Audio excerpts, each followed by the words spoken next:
Welcome to another episode of Local Film Talk. I'm your host, Bob Walters, and this is actually a bonus episode, some extra content for you guys. Today we're not going to be talking about a local film, we're actually going to be talking about a mainstream movie, specifically Batman Begins and why it may be the best of Christopher Nolan's Batman movies. This idea actually came from my friend Scott McKegg, who's actually my guest in this episode. He came up with the idea that this was actually the best of Nolan's Batman movies, and I finally got a chance to catch up with the movie on Netflix not too long ago, and I thought it would be an interesting conversation. So I had Scott come on. Since we're not talking about something local, I didn't think it should be a regular numbered episode. It should just be some bonus content, but I thought it was a different, unique take on the movie, and I thought you guys might be interested in hearing it. We'll see how this goes. Give me some feedback. You can email us at localfilmtalk@gmail.com or give us some feedback on Twitter at localfilmtalk. Let us know what you think. Hopefully you enjoy it and we can do more stuff like this. Try to find some unique takes on some mainstream stuff. I don't want to just have your normal movie discussions about why you like this, why you didn't like that, the kind of stuff that you can find in millions of other shows who will do it much better than I can do. But if there's a unique take on something, it might be worth sharing if you guys think it's fun. So, one last bit of housekeeping before we get on with the episode. You'll notice, if you're watching the video version of this episode, that there's some snowflakes all over the edges of Scott's screen. That's because the last person who used his webcam to Skype or whatever had been playing with the filters and put a bunch of snowflakes on the screen.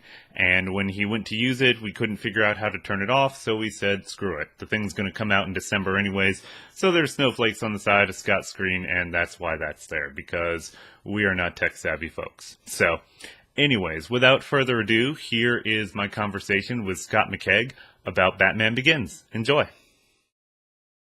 Scott McKegg, lawyer by day, film aficionado by night. Thank you for joining me. Hey, Bob. Thanks for having me, bud. And the reason that we are here, actually probably the whole reason that I'm doing this episode and hopefully doing more like this in the future, is I was talking to Scott about movies probably back in January, I think it was. It was January or February. I just remember it was damn cold outside.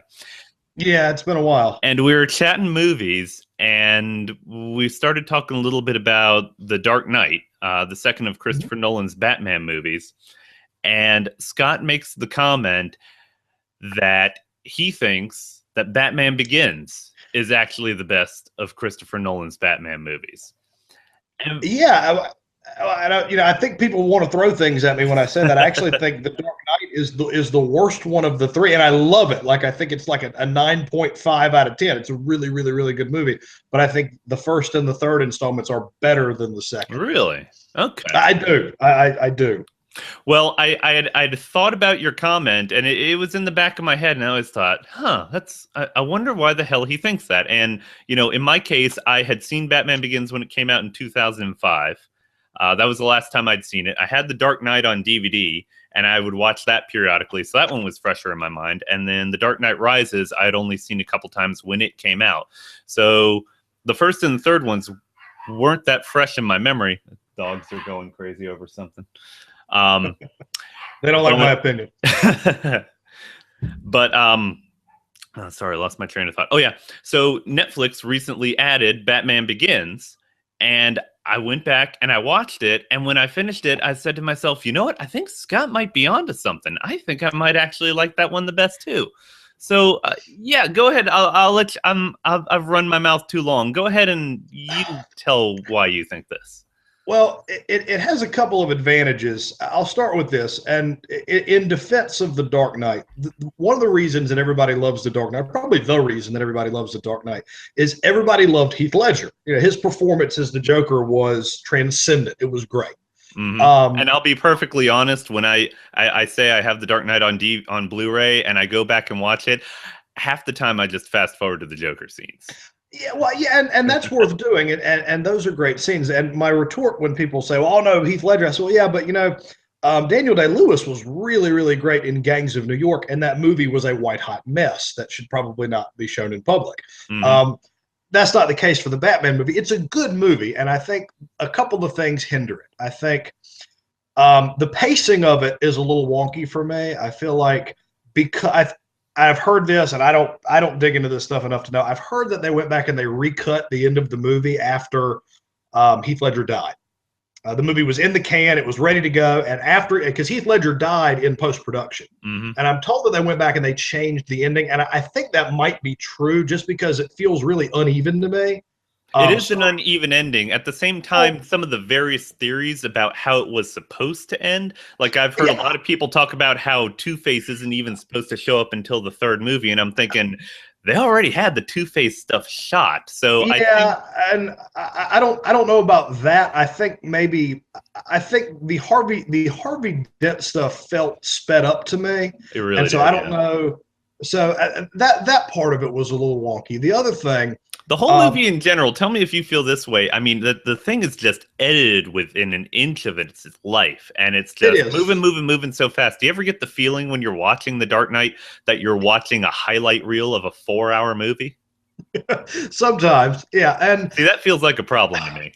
The thing that we as a culture need to come to realize is that we are much more interested in Bruce Wayne than we are in Batman, right?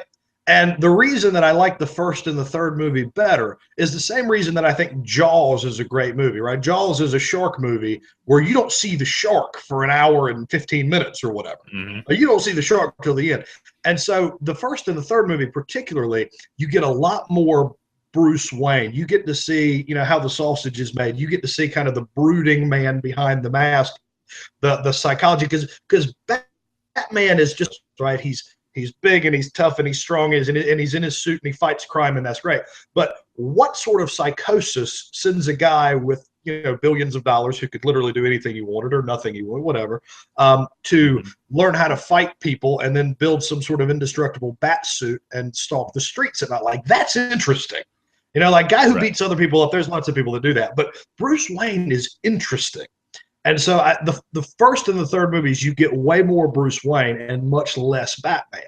And I think less is more when it comes to Batman. And I think that's an important part of why I think the first and the third installments are better, but specifically why I think Batman Begins is the best one. And really, the biggest thing probably is it's the first time we see the Batman mythology, the backstory play itself out. Right? Like, we hear about it, and maybe you get a flashback for like 20 seconds in a Michael Keaton movie or something, but they never really explore. Like, you don't really feel the kid and the rage and the young man in his 20s struggling with this. Like, and I thought Christopher Nolan did a really great job of showing us all that in Batman Begins, and we'd never seen it before. We'd heard about it, and it was kind of left to your imagination. But like, origin stories, particularly these kind of gritty origin stories, I think really came into vogue after this. Yeah, I think that Casino Royale was directly influenced by this. I think it seems like they rebooted James Bond with a gritty, more realistic origin story. I mean, he received his 00 status, same way that Bond got his wings, and all the superhero movies they went back, and I maybe Marvel had been planning this, but I they think the whole influenced by this. Yeah, the superhero movies have definitely gotten a lot more darker and more serious after this trilogy, and I agree. I think you're totally right about that, and I really think you're onto something with the whole Bruce Wayne thing. One of the reasons that I always thought Michael Keaton was my favorite guy playing Bruce Wayne or Batman is because I thought he had the most interesting Bruce Wayne. Yeah. And again, to your point, the whole idea, origin stories have been done before, and Batman's origin story had been done before. In fact, it had been done twice, because it also they also breezed through it in Batman Forever, the one with Val Kilmer. Yeah. But and in both what I mean cases, is they never dedicated a whole film to it. Like, it was right. You got it's a always, flashback, or you got a Yeah, you always see his parents getting murdered, and then cut to Batman kicking ass in the streets. And, there's that whole period of, he's got to grow up and become pissed off and figure out, there's the awkward stages of putting the stuff together and everything. And they did a really cool job of that in Batman Begins. in the old ones, they didn't even give you like a Rocky montage. It's just like parents killed, Batman, right? You jump from 0 to 100 miles an hour, and I Hmm. think Christopher Nolan does a really good job building to it with the first one, and I think it really sets the table for Ra's al Ghul, Carmine Falcone, like, and also I like it because it explores lesser known Batman villains. Like I think Batman Begins has an advantage because it's interesting characters that we don't know that much about if you're not super into comics, which I'm not. Right. Like Carmine Falcone, like I get it, he's just kind of a gangster, but he is interesting. And Tom Wilkerson, is that his name? I think so. Um, Yeah, he did a great he job. yeah, he was great in that. And Scarecrow is somebody that we've seen before. And I remember him mostly from the cartoons. I don't even know if was he ever in any of the previous Batmans. I don't recall him. No, I don't think so. No. But Scarecrow is a great character, and Cillian Murphy. I'm probably mispronouncing his first name I because think I'm that's not right. I'm Yeah. not Irish. I mean, I'm descended from Irish, but I'm from Nightdale, so that doesn't. I don't think that really counts. But he's got those crazy, piercing blue eyes, and he's really kind of devilish in his own way. Hmm. And he's a really good actor. He's done some other stuff that's absolutely worth seeing. And so he was really good. And then Liam Neeson and oh God, who was the Asian guy who Ken played Watanabe. Ken Watanabe? Yes, yes, yes, yes. Hmm. Now a Christopher Nolan staple. Yes, and those guys were all really good, and Alfred, Michael Caine is always great. Right. The casting stayed They fairly really consistent cast the hell out of it. throughout. Morgan Freeman as Morgan Freeman is Lucius great. Fox was great. I am Even a Katie even Rutger Holmes. Hauer did great. hmm I prefer Katie Holmes to Maggie Gyllenhaal. I agree. Yeah. Person, I mean, Maggie Gyllenhaal looks like she'll probably do the weird stuff, but Katie Holmes, I think, is a better choice generally. Um, so yeah, it's the I don't know. I really liked the way it built. I liked the pacing. Hmm. You also get a cameo from the most hated man in Westeros at the end of Batman Begins. The kid on the or middle, I guess, the kid on the fire escape who says they'll never believe me. That was him. That's Joffrey Oh shit! No way. from yeah, that's Joffrey from Game of Thrones. When he was like 9 or 7, or he was a kid, he was little. Wow. But it's really good. And the way it builds, and you get kind of the traditional 3-act kind of setup with it, which I like in movies like that. I know that's there are exceptions to the kind of the linear 3-act, Hmm. setup, but it was good enough for Eugene O'Neill, so it's usually going to be good enough for me. Like there are certain people, there's like like there are some people who can get, like Quentin Tarantino can usually get away with that, right? Like there are certain Right. people who can go away from that and do a really Right. He stylistic gets a kind of art pass. house.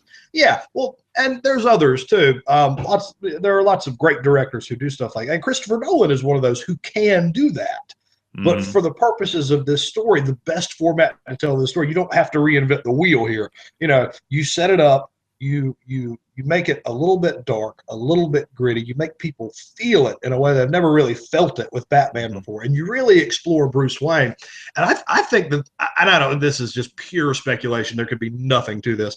I think that Christian Bale got this role because of American Psycho. I I can think see I that. think I think that his experience as being really, really good in a movie where he was this preppy, super rich New York socialite who was just a bubbling ball of murderous rage behind those eyes. Like, I think that's what Nolan wanted. Right. No, that's a good point. That's a great fit.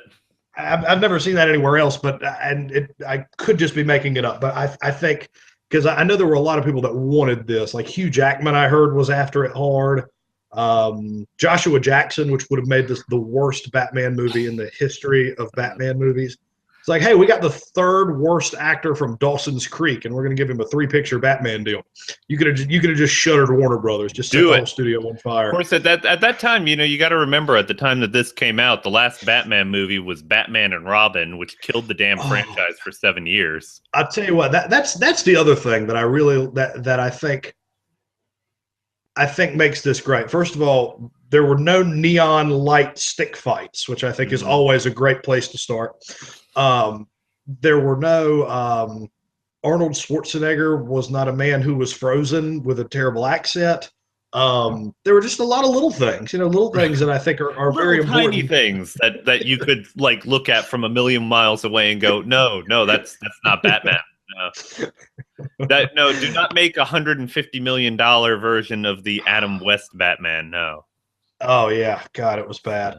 No. Um, It's I was thinking about what you were talking about, the feel and make it a little bit dark, and I think that's one of the things that really turned me on when I rewatched Batman Begins, as opposed to The Dark Knight and The Dark Knight Rises, is that those second two movies are really dark and really bleak and really serious to the point that they're barely even superhero movies. There's almost yeah, no fun going on. And Batman Begins, I think, might actually be, and this is my personal preference for what I want out of a superhero movie. It's probably that perfect blend of, it has the humor. hmm Bruce Wayne is, I mean, in Bruce Wayne is still kind of fun, and he's still playing it up as a playboy and trying to put on airs and everything. In The Dark Knight and The Dark Knight Rises, he's just a grouchy freaking sourpuss, like locked away in his mansion, he being a whiny little baby. But he's actually putting up the front of a fun man about town in this one. I yeah, think it has the right amount of lightheartedness. I absolutely agree, and I think that particularly with the first one, I think that I do think it's the reason. It's one of the first superhero movies I've ever seen that I didn't feel like was a 2 hour infomercial for toys. That's a good Um, point. Yeah. and it's probably the one of the first ones that was not designed to be a tentpole film built around 12-year-olds, hmm right? Like Well, I and it felt, also helps because they, like you said earlier, they used lesser known villains. I mean, it's Mhm. like, all right, we're making a Batman movie. Who's the bad guy? Oh, we're going to make it the Just Joker so we can sell a lot of Joker action figures. It mhm. really helps to, have lesser known villains because that gives you more freedom to do stuff with them. And also, they chose some of the less weird ones, Yeah, like the Scarecrow, yeah. and they just give him a weird mask and Mhm. a sort of a, what was Well, it, like a toxin to scare people, yeah, but well, it's and not some kind of weird supernatural thing. like a Hannibal Lecter kind of story. Like I'm a really Right. mean psychiatrist, and I can break you, and with this magic pixie dust and my scary mask. hmm Um, yeah, I think that, this is not to say that there aren't great things about the second two movies. I agree with you. My favorite thing about the second one, briefly, is if you watch every Batman movie prior to the Christopher Nolan ones, one thing I have a very hard time remembering anything that ever takes place in daylight. Like I don't know that I saw the sun in any of those movies, and I loved the You're opening right. Yeah. scene.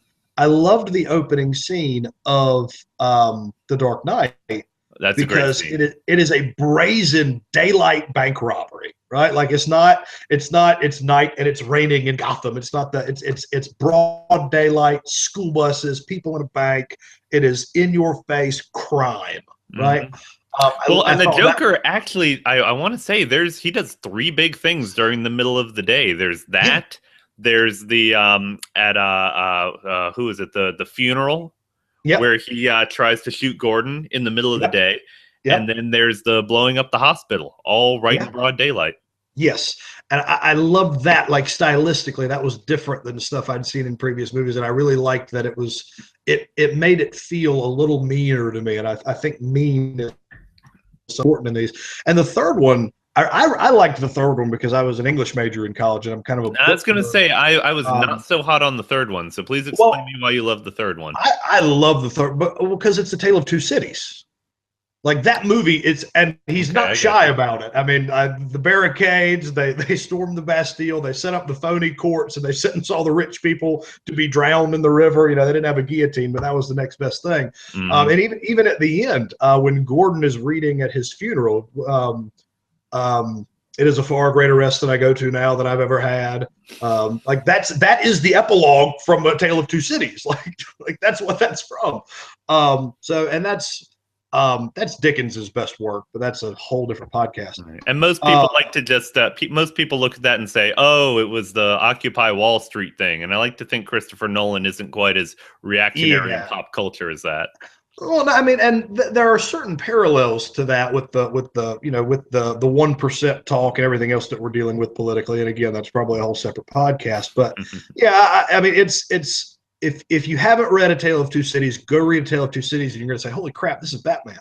Um, this Dickens guy, man, he totally ripped off Chris Nolan. Oh, this is way more exciting when I think of it as Batman. Okay, yeah.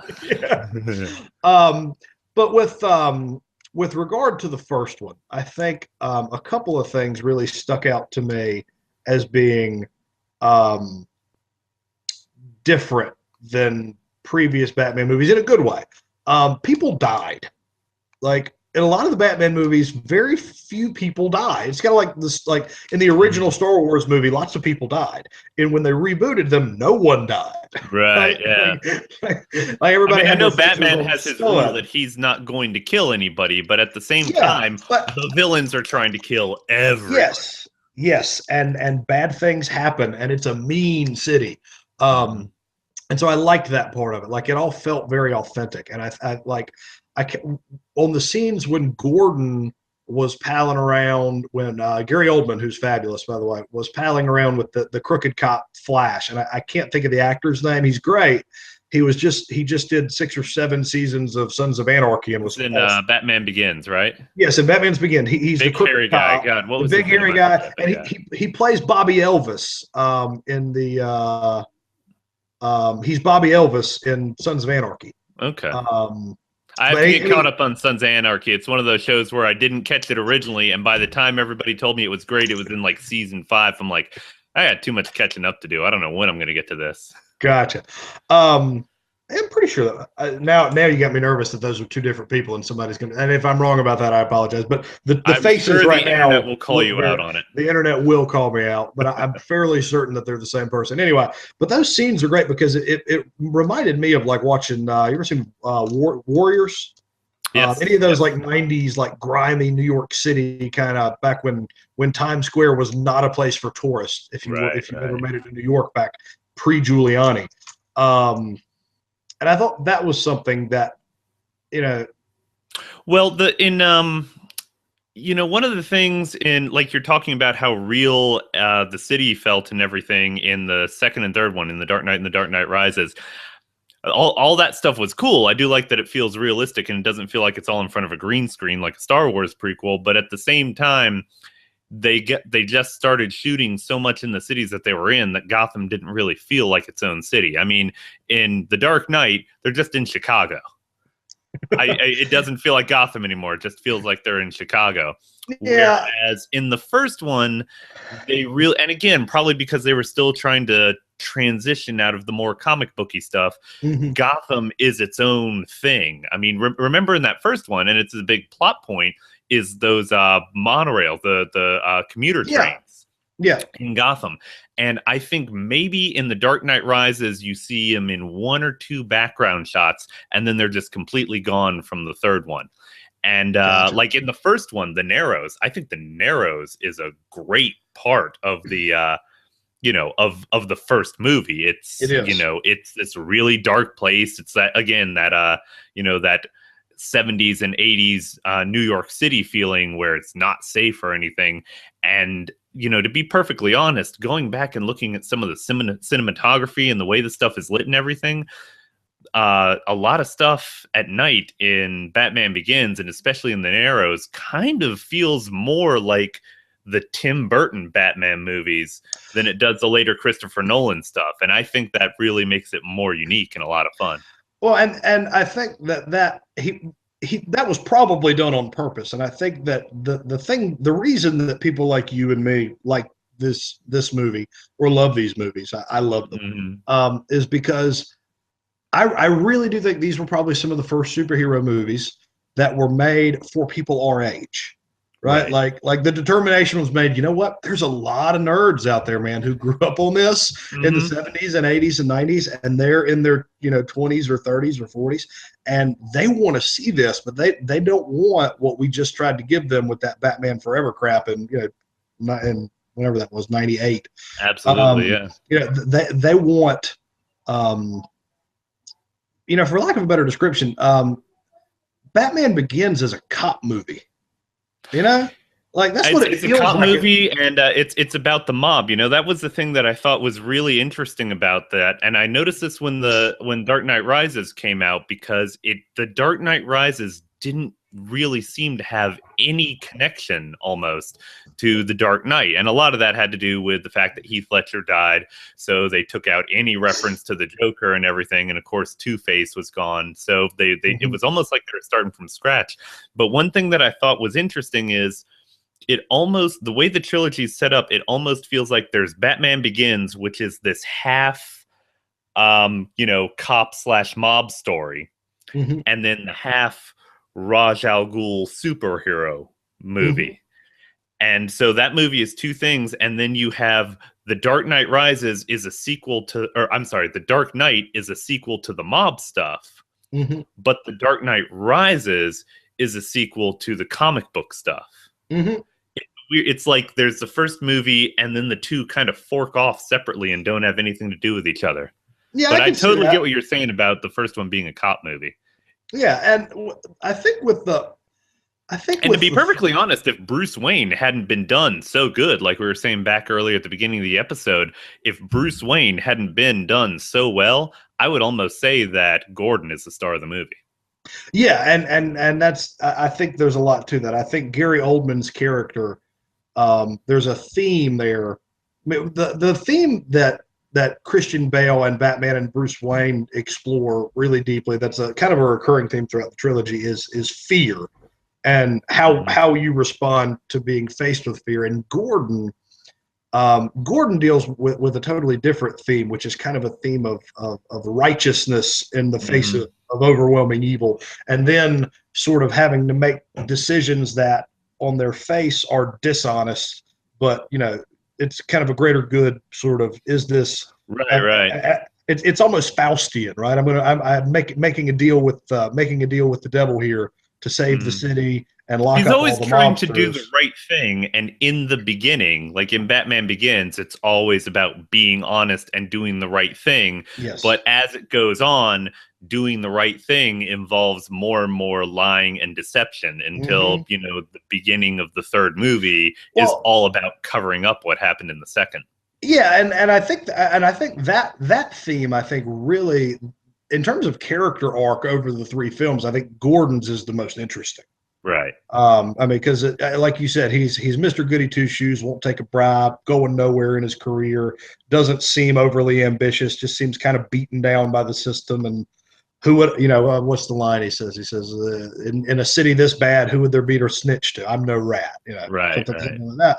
And then by the beginning of the second movie, he's running his own unit. He's hiding things from the mayor. He's hiding things from the chief. Him and Batman are essentially running their own little mod squad down there out of the MCU. Yes, they are. Um, and it you can feel it growing, and you can see the change in him as he becomes more and more interested in winning, in beating the mob, and doing the quote right thing at any cost. And there's a Mhm. really interesting question there about at what point have you overstepped and have you gone too far, and that's very much explored in the third film, I think. Right, because in the third one, he's more or less, but he's used the lie about what happened to Harvey Dent and the lie that it was Mhm. Batman's fault to essentially create a police state in Yeah, well, Gotham. and all the bad guys are locked up, and I think that's kind of where you're right in terms of they disposed of the mafia, street crime, you know, normal human being adversaries of Batman by use of the Harvey Dent Act, I think is what they called it. Right. And all And those now all of a guys are sudden, the locked bad up. guy is Bane, who's a big roided up. Hmm. He's probably the at least of the villains that they used in the Nolan trilogy. He's definitely the most cartoonish and the silliest. Yeah, I think so. I liked that story, and I thought Tom Hardy did a really It had admirable some job good of stuff, that. and Tom Hardy was good. I do Tom, like Tom Hardy and stuff. I like Tom Hardy generally, so I might be biased on that. But like with the Bane stuff, the mask is interesting, and the backstory was good because the backstory felt, and this is slightly off topic, but my favorite Christopher Nolan movie is actually The Prestige, I've heard right? people say that. And I really, really like The Prestige. And if you haven't seen it, I won't spoil it for you, but it's very, very good.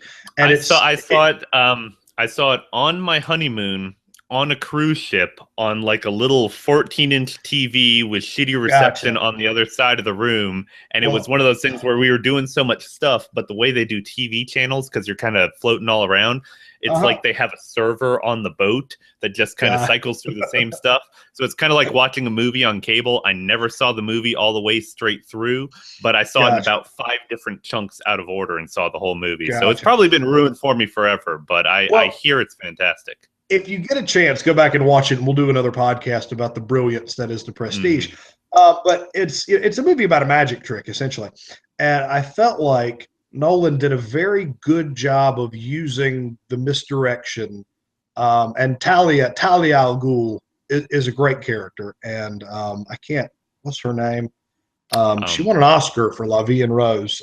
Marion yes, Cunta I knew her something. name until you tried to remember it, and then I forgot it too. Yeah, Cotillard, So, Marion Cotillard. there you Yeah. go. And I'm sure I'm mispronouncing that as well. But anyway, she was great, and I like that story, and I like the it's it.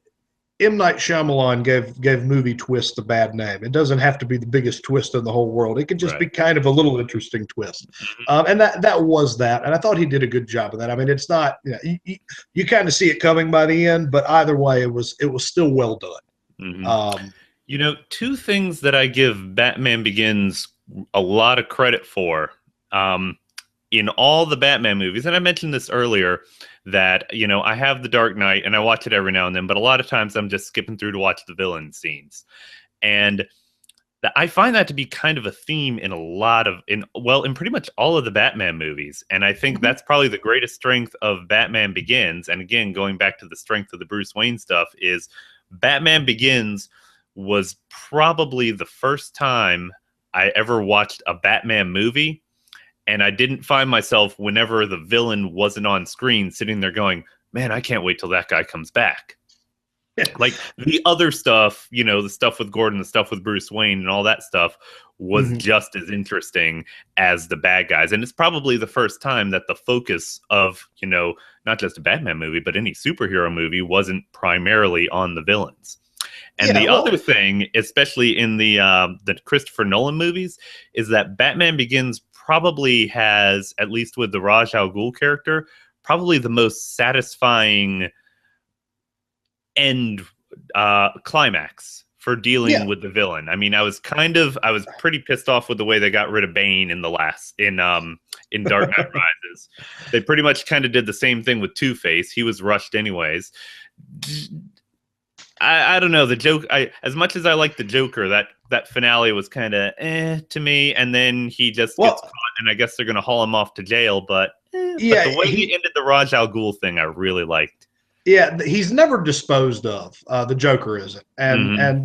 the Bane thing I liked mainly just because um, she made up for a lot of the sins of Maggie Gyllenhaal. I thought, but yeah, no, you're right in that, and that parts of that action sequence with the train and all that are a little much, but it's I can forgive those things because it's a Batman movie. You know what I mean? Like Right. if it was if It's it a was if fun comic book movie, and I yeah. like the idea of they really played on that idea of Batman doesn't kill people, and as hokey Mhm. as it might be, I love that last line where it's like, well, they always kill the bad guy, either Mhm. directly or indirectly. Batman always kills them. I'm like, how are they going to do it this time? And he's like, no, I'm just I'm gonna piece the fuck out of here, and you stay here, and we'll see what happens.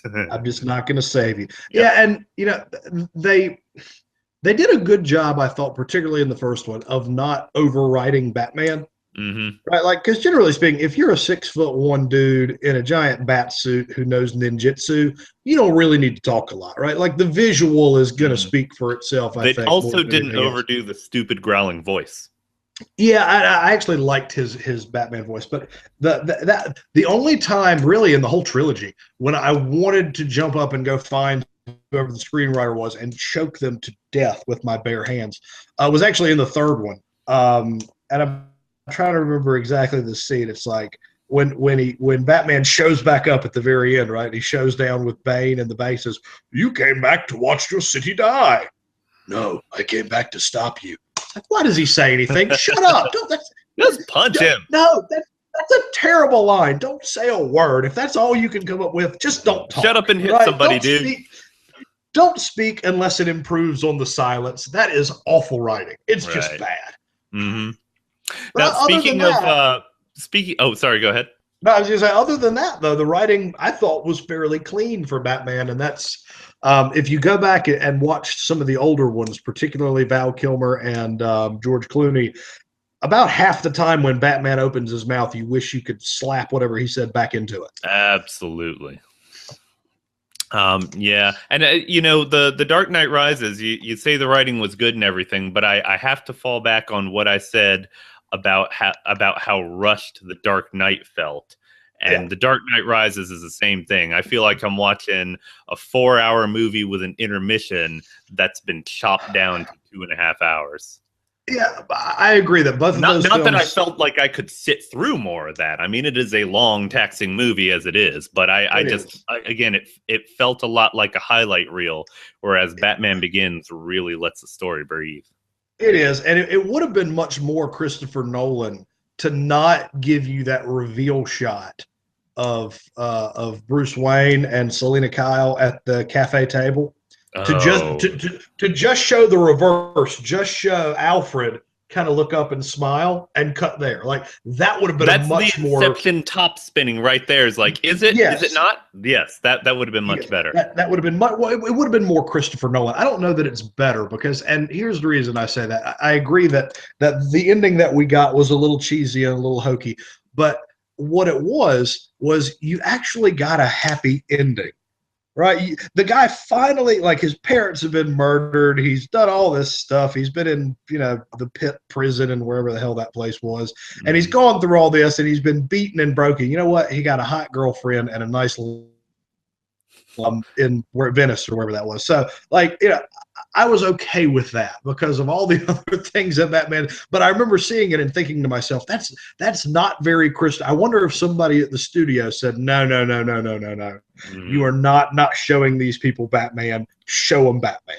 Like, I mean, it's obvious that he made it out, right? They gave you the teaser with Fox saying, who uploaded the patch on the software or whatever. Was one of the things I hated about that movie. I hate when, to artificially build suspense, you see, the clock tick down. We're like 5 seconds away. We see him still driving the thing. They made it clear that there's no. I mean, you could have edited that different just so it didn't look stupid. But we see him flying the thing with like 2 or 3 seconds left. It's like, and then he survives. It's like. The other thing that bugged me, you're talking about bad lines. The line when he's jumping into the whatever they call it, the bat wing or whatever it is, to fly away with the bomb, and Gordon says something to him, and then he says that stupid line about about putting a coat. You're right, that was bad. I can't just enjoy the super cool. I can't just be quiet and be Batman and be stoic. I got to say something stupid to hint at who I am.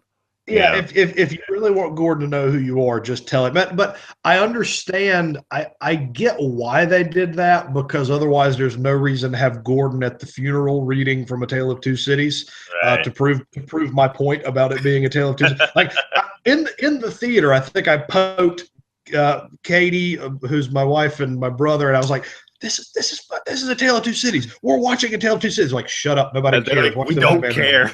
Yeah, like, they're throwing popcorn at me, telling me to shut up. And at the end, when he starts reading that, I'm like, this is I'm pointing at the screen, I'm elbowing everybody, and they're like, shut up, nobody cares. Watch the movie. So I get why, because they had to do something there, because you can't say, yes, I'm Bruce Wayne. Like, right. Maybe you should have. They got to make it clever, but at the same time, they just made it stupider. So to I guess the last thing we'll touch on in the first one of the I guess one of the shortcomings, because we've been going out of our way to say great things about Batman Begins, And I guess what would we say the shortcomings are? One thing that I thought was kind of weak was some of the action scenes. And I felt this Yes. way about various ones throughout the trilogy, but I find that the car chases in these ones are particularly weird. Yeah. Everybody has said in The Dark Knight Rises, the one where they're leaving Wall Street, it goes from the middle of the afternoon to night in about 3 minutes. And Yeah. that's kind of silly. In My, Batman Begins, I always thought it in the first chase scene when they're escaping the Narrows with in the Batmobile in the Tumbler. I mhm. always thought it was kind of stupid the way he evades the cops. He's like, I'm going to turn off my headlights and then they can't find me and then I'm just going to drive off down the road. But, for the most part, I thought the action scenes were good. But, like Yeah. that one in particular kind of bugged me. No, I agree with that. Generally speaking, the action scenes in the first one are not good. I mean, they're passable, but they're made better because we care about the character. Like we don't just care about Batman; we care about Bruce Wayne, Hmm. and so that makes us. It's the same reason that some people would say that the lightsaber fights in the prequels to Star Wars are better. No, they're not. They're more highly choreographed. I don't care anything about anybody in any of those fights. Hmm. But when Obi-Wan Kenobi fought Darth Vader, even though it was like two 90-year-olds swinging canes at each other, Hmm. it was awesome, you Hmm. know? I didn't need And somebody so, to do a backflip for it to be cool. yeah, that's right. So it was heightened, I think, by how we felt about the characters and by Liam Neeson. But yeah, and I think really that's more of a, you know, Christopher Nolan. I'm trying to think of all the stuff he's ever done. If he's ever done anything that had like action sequences in it Well, and prior to that's the thing this, is, I want to say first he had Memento, and then the second one was Insomnia, I yeah, think, and then yeah, it's but Batman Begins. So I think there might have been a chase or two in Insomnia, but no, there really wasn't. He really hadn't done fight scenes or car chases before this. yeah, and so I think that So might you have got to just give been the guy a break. He's finding his footing. yeah, and I think so. Maybe he was a little out of his depth on that. And I think he made up for it in the second one with the underground scene with the rocket launcher and the 18 wheelers, because that I thought was pretty well done. That was great. Yeah. Now it was it's not Hero Shed No Tears or anything, but it's you ever seen that by the way? No, I have not. Remind me sometime. I have an old VHS copy of like a Vietnamese action movie called Hero Shed No Tears. It was like one of the first things John Woo directed in the 70s. It is Wow. comically bad on a lot of levels, but it's really spectacular on some others. But anyway, Okay. yeah, it's so yeah, I agree with you, and I think that if there's a weakness in it, that's certainly what it is. But for my money, I've seen lots of action movies where there's great fight scenes and great chase scenes, and there's like there's a lot of those. The reason that I love Batman Begins, the reason I love the whole trilogy, is it's the first comic book flick I've ever seen that I felt like was made for adults, and I felt like it was character driven rather than say some words, get to the fight scene, say some words, get to the fight scene. I felt Right. like it was he actually set out to tell you a story and to take you from point A to point B through these various characters. And I felt like that part of it was very well done. And so I Right. can, the action stuff, like I know Batman can fight. I know Batman's tough. Um, And normally I don't like action scenes where it's cut so hard that you can't see what's going on. The Taken movies are terrible about and that. the Bourne But movies got really bad at the end with that. right. It's like it just gives me a headache. I don't know what's happening. Mhm. But that first Batman fight scene at the docks in the shipping containers Hmm. when he's first beating up those guys, it's done in that style. Yeah, But part of the point is that it's you're not supposed to see Batman yet. And that's so it right. kind of makes sense there. So Yeah, well, and I give that's that a lot of credit for that. I don't know how to find the answer to this question. I guess I just have to watch it and stare at the clock. But I would Mhm. be really interested to see at what point in that movie you finally see Batman, like in the bat, like I the think it's pretty far he's in. he's very methodical about not showing, for at least the first hour, there's certainly no Batman. And then you start getting like Bruce Wayne in like a climbing belt and a ski mask, like he's Hmm. building and they're ordering pieces and they're putting it together and he gets the spelunking suit and like it really shows you kind of the construction of Batman. Like, it wasn't I woke up, I got on the internet, I ordered my Batman suit from batmansuits.com in China, and when it came, I started fighting crime. Like Hmm. there was a progression there, and you felt that, and it's the whole. It made the whole narrative, I think, a lot stronger. Right. And there was some lip service there during those scenes with Alfred where they were building things that kind of, you always kind of wonder, it's like Batman's got all this crap. How come the company that makes Hmm. this isn't like, huh, this looks a lot like Batman's whatever, and they did a really good job of explaining, we're going to buy these from this place, we're going to buy these from this place, we'll combine them ourselves, nobody will ever know. The That's right. Tumblr is a Wayne Enterprises prototype that nobody else Uh-huh. knows about. So Yep. they all that little stuff in between about figuring out how to be Batman, they did a really great job of, again, you don't have to over explain it. You just Yeah. hint at it and let people fill in the gaps themselves. And Yeah. the pacing on that was really tight.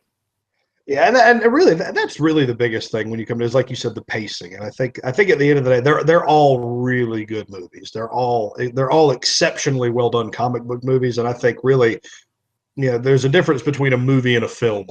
And I think Right. all three of them border on film, Right. which Which you is can't which say is about a lot of superhero it's movies. really hard to do that in that genre. Hmm. And so it really speaks to the quality of the movie and the quality of the directorship. And so for me, the first one, because of the pacing and the characters and all the things we've been talking about, Hmm. like Batman Begins is the best one. But if you want to comment and second and third one are better, you're not going to get a ton of disagreement from me because they're both really good too. They're all great. Well, I think we could probably look this up. I think Batman Begins didn't get half the media push that the second two got. Like Probably not. I think the first one was kind of like a test balloon. Like, let's see how this goes. Yeah, but And it remember, went remember, this is the next movie in that series that had a George Clooney in a suit with nipples on it. So That's right. you guys have fun That's with right. this. This immediately followed George Clooney with nipples. You're absolutely right. Yep. So, but And Uma Thurman, as much as we want to complain about some of the one-liners in The Dark Knight Rises and the rest of the series, nothing can compare to just about anything that came out of Uma Thurman's mouth in Batman and yeah, Robin. historically bad stuff. Really, really bad. Yeah. So yeah, was there anything that's Batman Begins, kind of in the context of Batman movies in general, and specifically the Christopher Nolan series, and that is me and Scott both agreeing that it's probably the best of the bunch. Did you have any last words? No, thanks for having me on. I enjoyed it. I'd be happy to come back anytime and talk about whatever other nerdy stuff you want to talk about.